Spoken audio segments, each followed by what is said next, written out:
Vamos a pasar ahora al tema de la espectroscopía rotacional y vibracional de moléculas diatómicas. Esto corresponde al capítulo 19 de nuestro libro de texto y vamos a hacer uso de los modelos que acabamos de discutir en el capítulo 18, que son los modelos de rotor rígido y el oscilador armónico como punto de partida.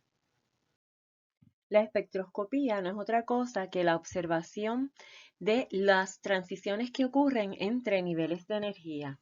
Para que haya espectroscopía debemos poder tener entendimiento de cuáles son los niveles de energía del sistema o viceversa. La espectroscopía nos da información de cuáles son esos niveles de energía dentro del sistema. Cuando ocurren estas transiciones pueden ser de varios tipos, pueden ser transiciones de absorción, donde el sistema, en este caso nuestro sistema va a ser una molécula diatómica, va a absorber un fotón, ¿verdad? Para pasar de un estado de más baja energía a un estado de más alta energía. Eso sería espectroscopía de absorción.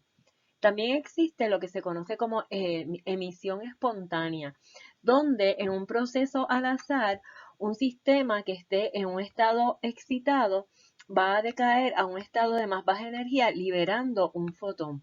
Ese es otro tipo de espectroscopía, donde entonces se mide la energía de los fotones emitidos espontáneamente.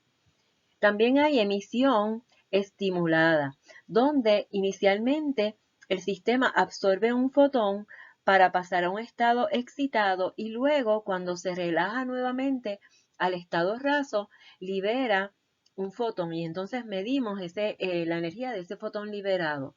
Eso se llama emisión estimulada. En todos los procesos hay envuelta la interacción de la luz o el fotón, ¿verdad?, con la materia. Debemos recordar siempre que la energía del fotón va a estar dada por la famosa ecuación h nu, donde nu es la frecuencia del fotón, y además debemos recordar que la luz está caracterizada por los parámetros de largo de onda y frecuencia que están relacionadas por la velocidad de la luz, lambda por nu. Digamos que vamos a observar una transición entre dos niveles de energía. A este le vamos a llamar nivel I, a este le vamos a llamar nivel J. N sub I va a ser el número de sistemas que están en el estado o en el nivel I de energía. Y N sub J va a ser el número de sistemas que están en el estado J. ¿Okay? Porque cuando nosotros hacemos espectroscopía, no estamos mirando la transición de una sola, digamos, molécula, sino la transición de un grupo enorme, ¿verdad? De una cantidad grande de moléculas. Eso sería N sub I. ¿Okay? Así que la transición entre esos dos niveles va a depender, primero que nada, cuántos sistemas yo tengo en este nivel que pueden llevar a cabo esa transición al otro nivel. Si no hay nadie aquí, si nadie está en este nivel, ¿verdad? Si esto está vacío, pues obviamente no vamos a observar esa transición. ¿Ok? Además, otra cosa otro factor del cual depende esa transición va a ser de cuán cerca están esos dos niveles. No es lo mismo que estén en una separación grande a que estén a una separación más pequeña, ¿verdad? Yo colocando el nivel J más cerca del nivel I, digamos que está aquí, en sub J, pues esta transición requiere menos energía que si estuviese aquí arriba, por lo tanto, esa transición debe ser más observada con mayor probabilidad.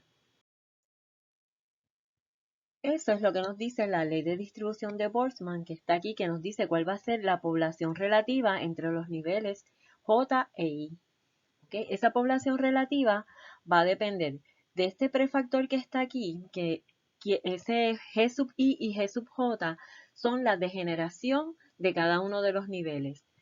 Repasando, en el modelo del oscilador armónico no hay degeneración, pero en el modelo de rotor rígido sí tenemos degeneración, que la degeneración es 2J más 1, donde J no es el J que estamos hablando aquí ahora, J es el número cuántico rotacional. ¿Ok? Así que en el caso del rotor rígido sí tendríamos que tomar en cuenta degeneración, pero en el caso del oscilador armónico pues no hay degeneración. Ahora, esto que está acá entonces es el exponencial que me dice que la población es directamente proporcional al exponencial, ¿verdad? Elevado a la diferencia de energía entre ambos niveles. Y fíjense que lo que acabo de explicar se ve reflejado en esta ecuación. Mientras más cerca estén esos dos niveles, pues quiere decir que E sub j menos E sub i va a ser un número pequeño y E a la menos un número pequeño tiende a 1. Por lo tanto, la población, la relación N sub j sobre N sub i va a estar más cerca de 1, lo que quiere decir que va a haber, ambos niveles van a estar poblados. ¿Okay? Ahora, si esa diferencia en energía tiende a ser grande, pues E a la menos un número grande tiende a 0, lo que quiere decir que N sub j sobre N sub i va a tender a 0, y eso lo que implica es que va a haber apenas o 0 población en el nivel J y todos los sistemas van a estar en el nivel I. Aquí vemos que, ¿verdad? Damos un dato, KT es aproximadamente 0.026 electronvoltios a temperatura ambiente para que tengan un valor de referencia. Veamos como ejemplo la población relativa de estados vibracionales. O sea, vamos a ver la ley de Boltzmann aplicado a los estados vibracionales y voy a volver a enfatizar que GI va a ser igual a 1 porque es un estado no degenerado y GJ va a ser igual a 1 porque igualmente todos los estados vibracionales son no degenerados. Así que en la ecuación anterior, esos dos factores son igual a 1 en este modelo. Lo que vamos a estar viendo aquí en esta tabla es la población relativa entre el estado raso y el primer nivel excitado, que es lo que vemos aquí, NI, N1 sobre N0, N1 sobre N0, esto es a dos temperaturas diferentes. Debemos recordar que para el modelo del oscilador armónico, la diferencia entre dos niveles consecutivos siempre es constante, es un medio Hnu. Eso ya lo habíamos discutido. ¿Ok? Esa frecuencia nu que aparece ahí es la frecuencia de vibración de la molécula. Cuando aplicamos el modelo del oscilador armónico a una molécula diatómica. ¿Okay? En esta tabla vemos las frecuencias de vibración, esta columna que está aquí, ¿verdad? Que también se pueden expresar como el número de onda, pero vamos a enfatizarnos o a enfocarnos en esta, en la frecuencia, para diferentes moléculas. Fíjense que mientras más liviana es la molécula, mayor es la frecuencia de vibración. Eso se debe a que por definición, la frecuencia vibracional está dada por esta fórmula que está aquí. ¿Okay? Y vean que la frecuencia es inversamente proporcional a la masa reducida de la molécula.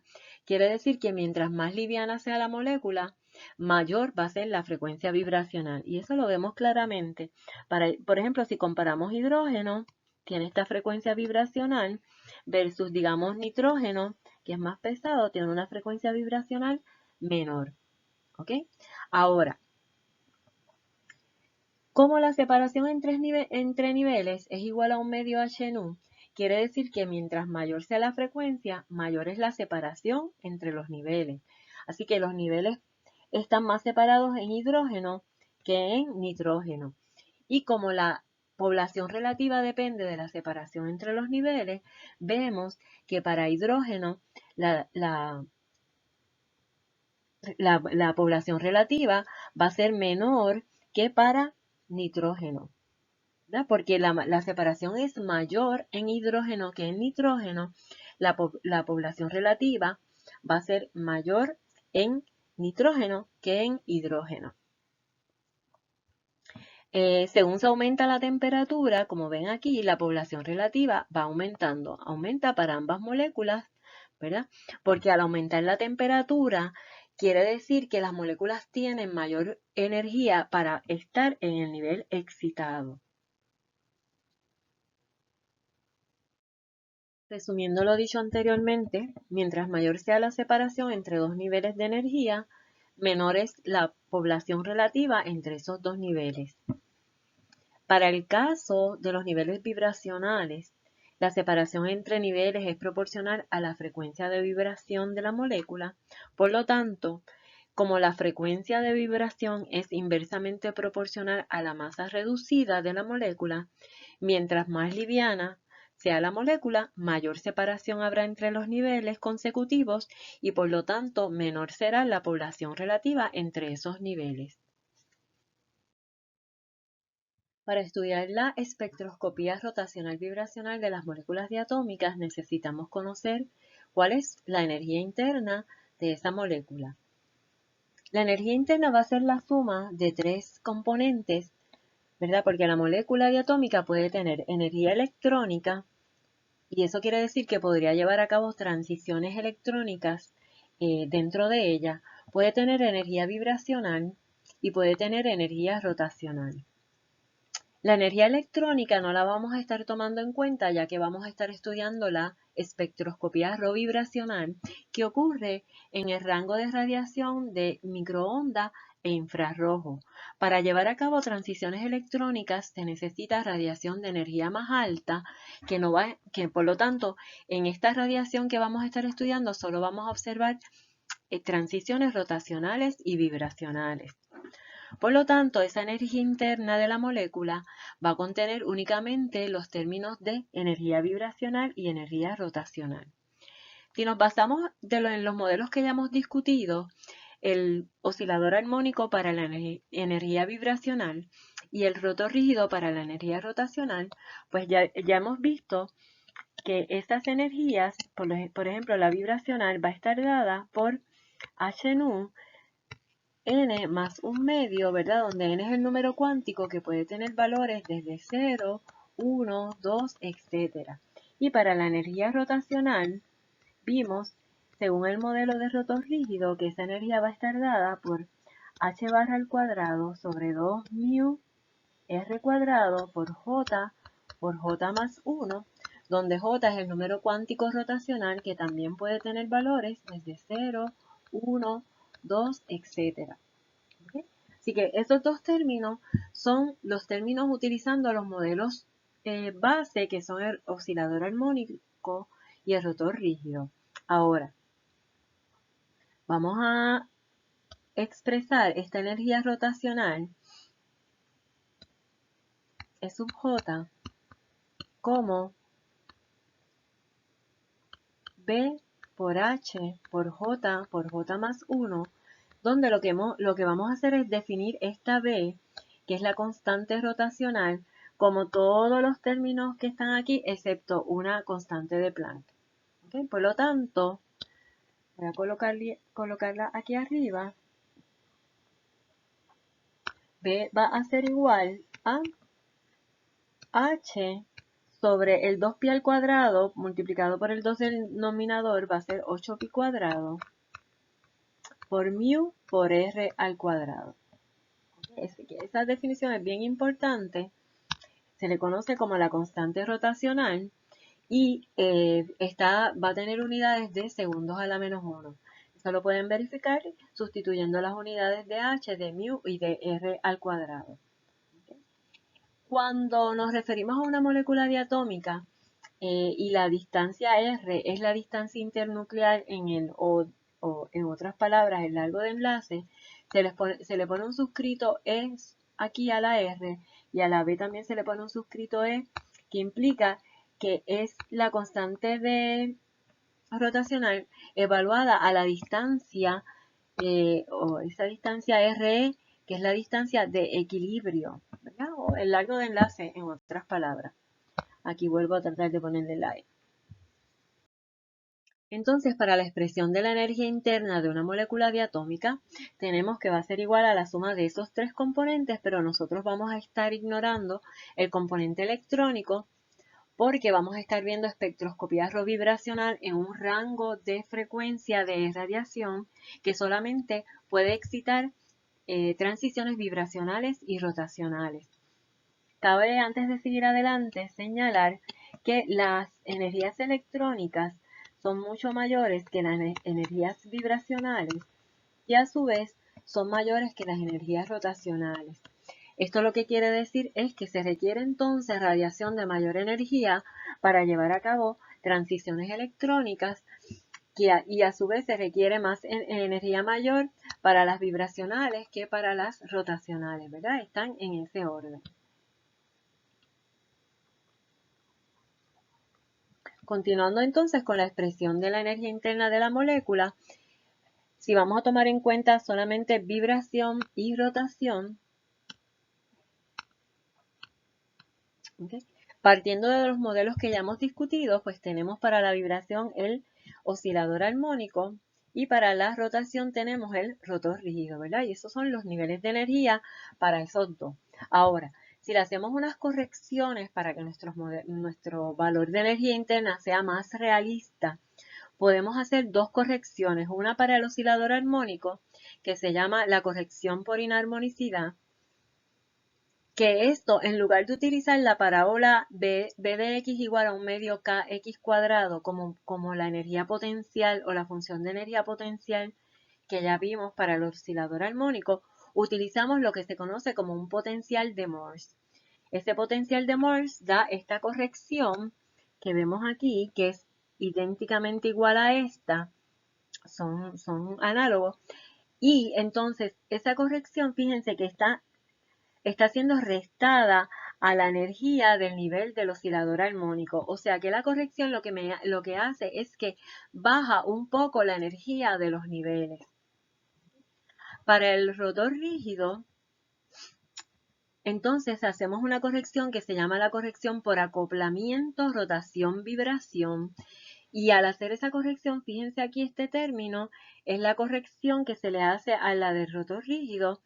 Aquí también hay un signo negativo, lo que quiere decir que esta corrección también hace que los niveles de energía disminuyan. Veamos la corrección por inarmonicidad, ¿qué es lo que quiere decir? Como les mencioné, en lugar de usar una energía potencial de x igual a un medio kx cuadrado, que fue la que se utilizó en el oscilador armónico, se utiliza un potencial de Morse que tiene esta fórmula que está aquí. Ese potencial de Morse, cuando la comparamos con la parábola armónica, un medio kx cuadrado, es esta que está aquí, ¿verdad? Y dentro de esa parábola vimos los niveles de energía. Ya discutimos que son los que son equidistantes, que entre la diferencia entre ellos es un medio h-nu. Pero ¿qué pasa? En esa parábola hay un número infinito de niveles de energía. Quiere decir que la molécula, no importa cuán fuerte vibre, siempre va a estar atada en una molécula, nunca va a poder disociarse y eso no es real. Por lo tanto, para poder describir de forma más real, se utiliza entonces esta otra curva que está aquí, que es el potencial de Morse. ¿Se acuerdan? Es como el potencial de codo que habíamos discutido anteriormente. Es esta fórmula que está aquí. Ese potencial de Morse llega a un punto donde se hace cero la energía potencial aquí. Déjame ponerlo en rojo, por aquí, ¿verdad?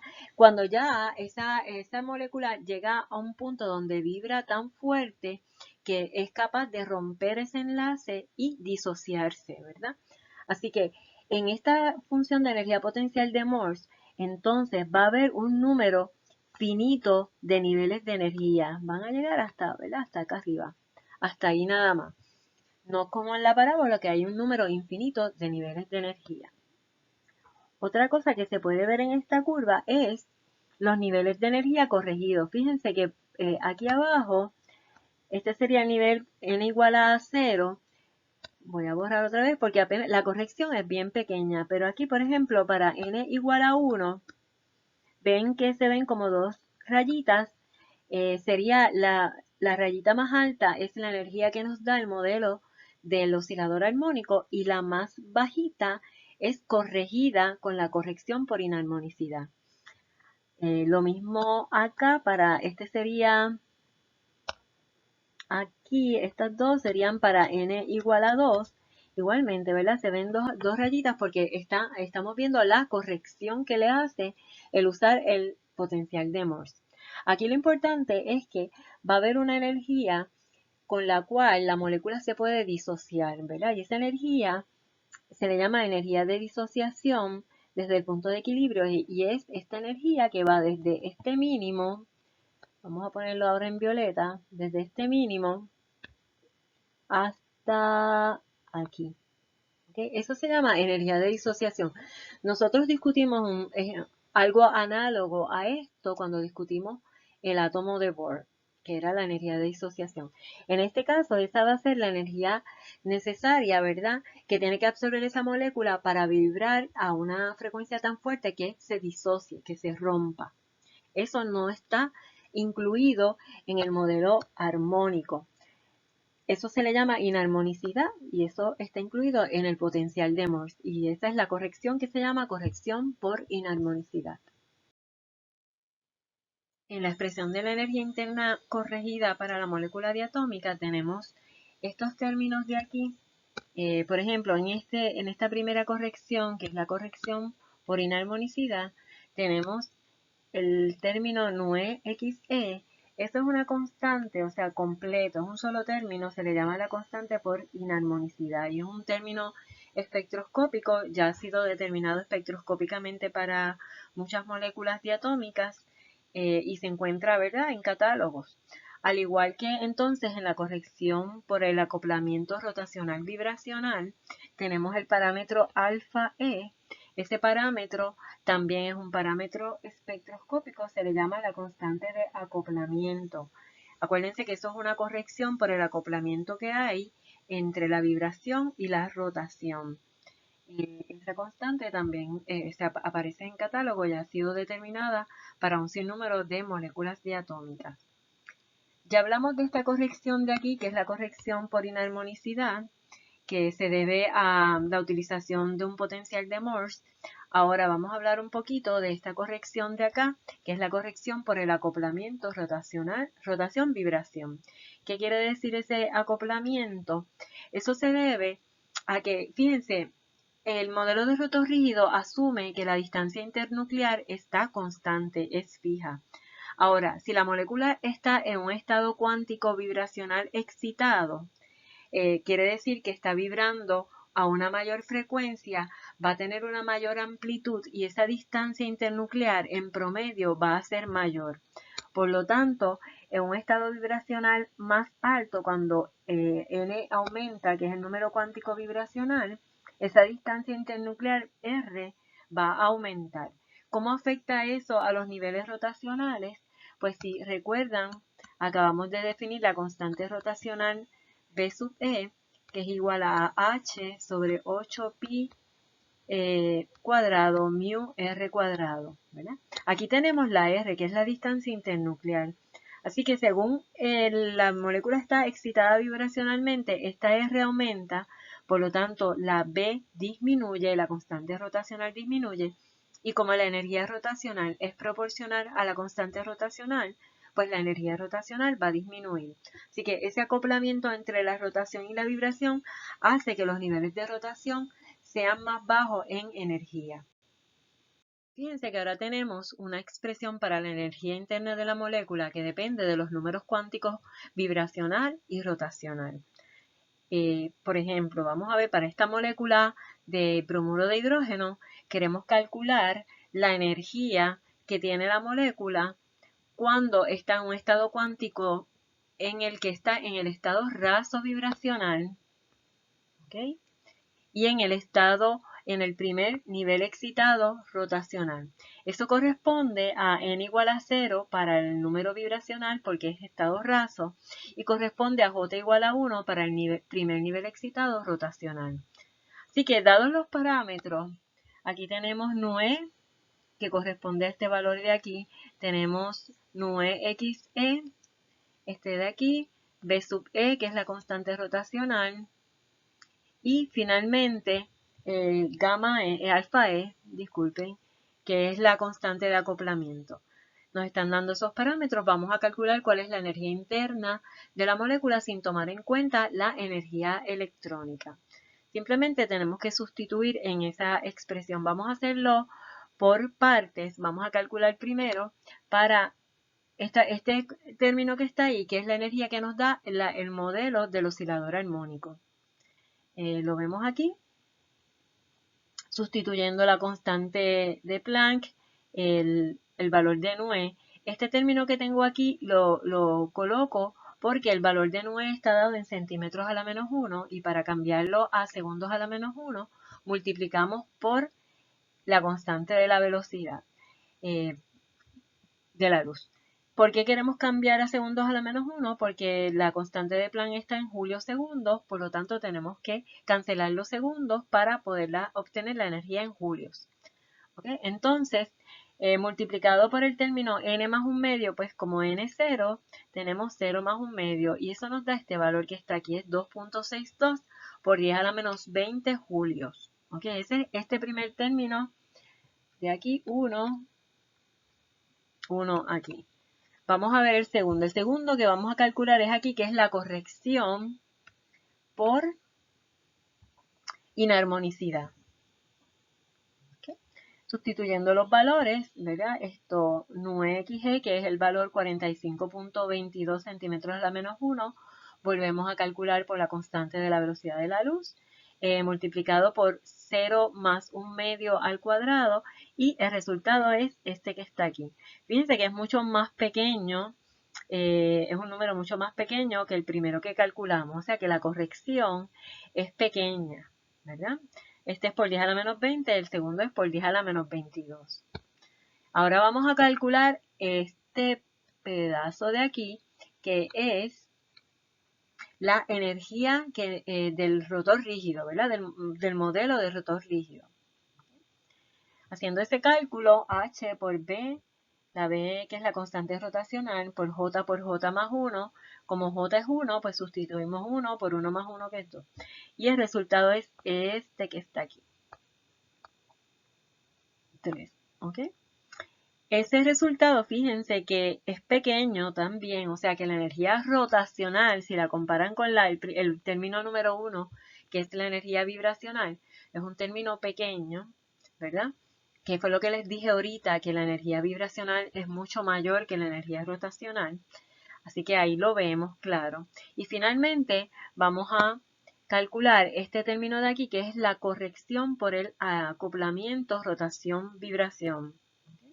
Este término de ahí, usando los parámetros dados, el alfa multiplicado por n más un medio por j más 1, obtenemos este valor que está aquí. Ok, ese sería el término 4. Este es el 4. Fíjense que también es un valor por 10 a la menos 24. La corrección es realmente pequeña en julios, ¿verdad? Por eso es que muchas veces trabajamos en electronvoltios, porque en julios son números sumamente pequeños. Pero fíjense que si comparamos las correcciones con el valor que nos da el oscilador armónico, pues son mucho más pequeñas, ¿verdad? Son números mucho más pequeños. La energía interna total entonces va a ser igual a la suma de la energía electrónica más todos esos cuatro términos, que es este valor que está aquí. ¿Okay? La energía electrónica la dejamos expresada, no necesitamos saberla, pero fíjense que el resultado está muy cercano a este término de aquí, que es el valor del oscilador armónico, de la energía del oscilador armónico. ¿Okay? Aquí les dejo un ejemplo para la misma molécula para que ustedes lo trabajen. En este caso vamos a calcular la energía interna de la molécula que se encuentra en el primer estado excitado vibracional. ¿Okay? Eso corresponde a un valor de n igual a 1 y se encuentra en el estado raso rotacional y eso corresponde a un valor de J igual a 0. Así que en la expresión anterior se va a sustituir n igual a 1 y J igual a 0 para calcular la energía interna. ¿Okay? Luego también entonces van a utilizar el resultado anterior para calcular la diferencia en energía entre esos dos niveles. O sea, tenemos en el ejemplo anterior, se calculó la energía interna correspondiente al estado, que era el estado raso vibracional, y excitado, primer nivel excitado rotacional. Y en este cálculo ustedes van a calcular la energía interna de la molécula que corresponde al primer estado excitado vibracional N1 y al estado raso rotacional JE0. Los estados siempre se pueden, o la energía de los estados se puede eh, caracterizar por los números N y J. N primero y J después. ¿Okay? Entonces ahí se sabe en cuál estado está la molécula. Para hablar de espectroscopía, antes tenemos que hablar de reglas de selección. Las reglas de selección son las que nos indican cuáles transiciones entre dos estados o dos niveles son permitidas, o sea, esas transiciones que serán observadas. Aunque la molécula tenga muchos niveles de energía, no todas las transiciones entre esos niveles van a ser permitidas o van a ser observadas experimentalmente. Aquellas que no son observadas se les conoce como transiciones prohibidas y aquellas que sí son observadas se le conoce como transiciones permitidas. Y de eso es que se tratan las reglas de selección. Ahora, una molécula diatómica, para que se observen transiciones rovibracionales, esa molécula tiene que tener primero que nada un momento dipolar eléctrico.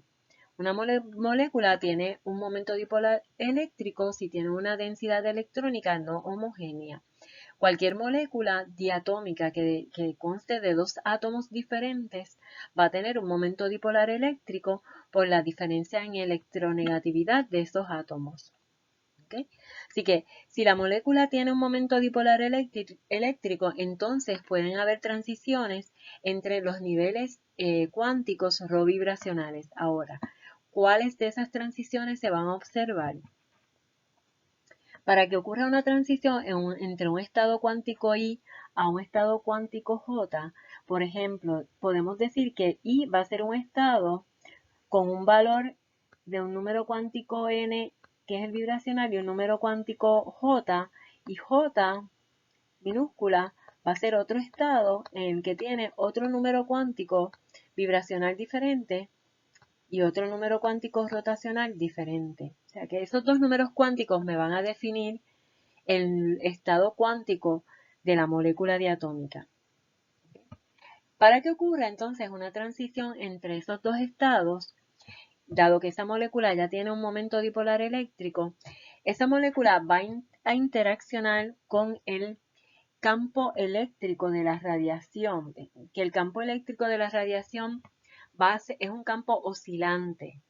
Si la oscilación de ese campo eléctrico de la radiación es igual a la oscilación del momento dipolar eléctrico de la molécula, entonces la molécula puede absorber la energía de esa radiación, ¿verdad?, para llevar a cabo la transición. Así es que la materia interacciona con la radiación y absorbe la energía para llevar a cabo transiciones entre dos niveles cuánticos diferentes. ¿Okay? Así que esto quiere decir que para que se puedan observar transiciones rovibracionales, la molécula debe poseer un momento dipolar eléctrico, ¿verdad? Y además es importante señalar que durante la vibración, ese momento dipolar eléctrico de la molécula debe cambiar. ¿Ok? O sea, eso se llama que es un momento dipolar dinámico. O sea que mientras la molécula vibra, como está cambiando la distancia internuclear entre los dos átomos de la molécula, el momento dipolar de la molécula también cambia. Eso tiene que ser así para que ocurra la absorción de la radiación electromagnética. Veamos primero espectroscopía rotacional pura. Lo que quiere decir eso es que vamos a estar observando transiciones donde solamente va a estar cambiando el número cuántico rotacional, pero el número cuántico vibracional se va a quedar igual. ¿Por qué podemos observar el espectro rotacional puro? Porque estas transiciones ocurren a unas energías más bajas que se encuentran en el rango de microondas e infrarrojos. Esta es la región donde se observan transiciones rotacionales puras. ¿Okay? Para esto, como discutimos anteriormente, la molécula debe tener un momento dipolar eléctrico Eso es importante, ¿verdad? Para que ocurra la absorción de radiación.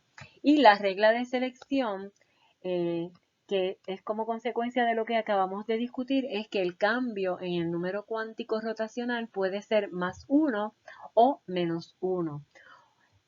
Lo que esto implica es que va a haber transiciones únicamente entre niveles consecutivos rotacionales. Si la molécula está, por ejemplo, en el estado raso rotacional, que J es igual a 0, puede llevar a cabo una transición al nivel J igual a 1. No puede ir a J igual a 2 ni a J igual a 3, solamente puede ir de J igual a 0 a J igual a 1. Una molécula que ya esté en el nivel J igual a 1 puede ir al nivel J igual a 2. ¿Okay? También puede haber un espectro de emisión donde estando en el estado con J igual a 2 puede bajar al estado J igual a 1. Eso sería un delta J de -1. Pero un delta J de -2 no es permitido. Por lo tanto, si la molécula está en un estado rotacional con J igual a 2, solamente puede ir a J igual a 1, pero no puede ir a J igual a 0. Bien, esto que está aquí representa la diferencia en energía entre dos niveles consecutivos para una transición que va desde J a J más 1. ¿Okay? Cualquier valor J puede tener cualquier valor. Si J es 0, pues iría a 1. Si J es 1, pues iría a 2. Y así sucesivamente. ¿Ves? La diferencia en energía, entonces, entre dos niveles consecutivos, tiene que ser exactamente igual a Hnu, donde Hnu es la energía del fotón que va a absorber la molécula para llevar a cabo esa transición. ¿Okay? Así que igualamos, fíjense, la diferencia de energía entre los dos niveles consecutivos a la energía del fotón. Ok, podemos calcular esa energía delta E de dos niveles consecutivos si en la expresión de la energía interna que vimos sustituimos n igual, la dejamos como cualquier valor de n, ¿verdad? No hay cambio en n. Y sustituimos primero J igual a J más 1 y después J igual a J y los restamos y se obtiene que delta E va a ser igual a 2J más 1 por B sub V sub n, perdón, sub n, ¿verdad? Donde n indica cuál es el número cuántico vibracional en el que se encuentra la molécula, que no va a cambiar, y esta B sub n va a estar dado por esta expresión de aquí, que es B sub e, la constante rotacional, menos alfa e por n más un medio. ¿Okay? Esto ustedes lo pueden hacer, deben obtener esta expresión. Así que esta es la diferencia de energía entre dos niveles consecutivos, uno con valor J y otro con valor J más 1. ¿Okay? Ahora, esa diferencia de energía delta E la igualamos a la energía del fotón que va a absorber la molécula para llevar a cabo esa transición. Y si despejamos por nu, que es la frecuencia del fotón, pues obtenemos esto que está aquí, ¿verdad? De hecho, aquí se me quedó una H en esta expresión, lleva una H aquí, y entonces al dividir por H, pues entonces queda esto que vemos aquí. Así que esa expresión nos da la frecuencia donde van a aparecer las transiciones, ¿verdad? Son las frecuencias del fotón que absorbe la molécula cuando lleva a cabo transiciones desde J igual a un valor J a J igual a J más 1. Vamos a ver eso más adelante. Dado que las frecuencias donde aparecen las líneas del espectro rotacional puro van a estar dados por esta ecuación, vamos a ver entonces dónde van a aparecer esas frecuencias. Para la primera transición, si la molécula está en J igual a 0, pues de ahí puede ir a J igual a 1. Así que si sustituimos aquí en esta expresión J igual a 0, tenemos que la frecuencia va a ser igual a 0 más 1, 1 por 2, 2B sub n. ¿Okay? Recuerden que n va a ser el número cuántico vibracional donde se encuentra la molécula. ¿Okay? B sub n tiene unidades de segundos a la -1 que se pueden convertir a unidades de centímetros a la -1 dependiendo ¿verdad? De los datos que tengamos disponibles. En este caso vamos a dejar B sub n expresado en segundos a la menos 1, así que en el espectro de absorción, esa transición de la frecuencia donde va a aparecer esa primera absorción que se debe a esta transición, va a ser en 2B B sub n, ¿verdad? Así que vamos a hacerla por aquí. Digamos que va a aparecer un pico, disculpen, un pico aquí, y ese pico ocurre a una frecuencia de 2B sub n. 2B sub n. ¿Ok? Para la transición de J igual a 1 a J igual a 2, que sería la otra que es posible o puede ser observada, pues sustituimos en la ecuación y nos dice que la frecuencia va a ser 2 por 1 más 1, que es 2, serían 4B sub n. B sub n. ¿Okay? Así que la próxima frecuencia absorbida por esa molécula va a estar a 2B sub n, pues esta va a estar en 4B sub n. La próxima transición observada va a ser desde J igual a 2 a J igual a 3. Así que poniendo aquí J igual a 2, 2 más 1, 3 por 2 son 6. La frecuencia va a aparecer en 6B sub n. ¿Okay? Así que aquí tenemos 2, 4, 6. Se supone que estén a la misma distancia. Esto sería 6B sub n. Voy a ponerlo aquí. 2B sub n, 4B sub n y 6B sub n.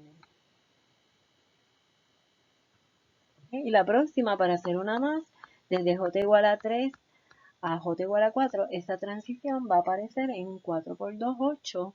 En 8, la frecuencia va a ser 8B sub n. ¿Okay? Así que aquí vamos a tener otra línea en 8B sub n, cualquiera que sea el valor de n, que va a depender de la molécula. Así que en el espectro rotacional puro, ¿verdad? Y así sucesivamente pueden seguir ocurriendo transiciones. Las frecuencias de la radiación que absorbe la molécula para llevar a cabo esas transiciones van a aparecer en 2Bn, 4Bn, 6Bn, 8Bn, 10Bn, 12Bn y así sucesivamente. Fíjense que es importante señalar que la separación entre estas líneas espectrales siempre es la misma. ¿Cuál es esa separación? Están separadas todas ellas por 2Bn. 2B sub n. ¿Ok? Así que separación entre las líneas es igual a 2B sub n. ¿Ok? Así que un espectro rotacional puro de una molécula va a constar de líneas equidistantes separadas por 2Bn. La primera aparece en 2Bn, la segunda aparece en 4Bn, la tercera en 6Bn, la cuarta en 8Bn, la quinta en 10Bn y así sucesivamente. Así es como se ve un espectro rotacional puro. En este caso es para la molécula de HCl. Son líneas que están a la misma distancia una de otras. En este caso aparecen como no está graficado en el eje de X la frecuencia, sino el número de onda que es proporcional a la frecuencia en centímetros a la menos 1. Así que estas distancias entre cada una de esas líneas o picos debe ser 2 B sub n, ¿verdad? Así que si uno mide la distancia, en este caso estaría en centímetros a la menos 1, lo puede igualar a 2B sub n y de ahí obtener B sub n, que es la constante rotacional, ¿verdad? Como se definió anteriormente. Entonces, fíjense que el largo de las líneas va a depender de que, bueno, acuérdense que la transición está ocurriendo entre un estado J a un estado J más 1. Cuán intensa o qué por ciento de tramitancia tenga esa línea va a depender de qué, de cuántas moléculas estén aquí, ¿verdad? Y eso está dado por la ley de distribución de Boltzmann, como vimos, y así que mientras más población haya en el estado donde se origina la transición, más intensa va a ser la línea. Así que por eso es la diferencia en el largo, ¿verdad?, de cada una de esas líneas. Y eso a su vez pues también depende de la temperatura.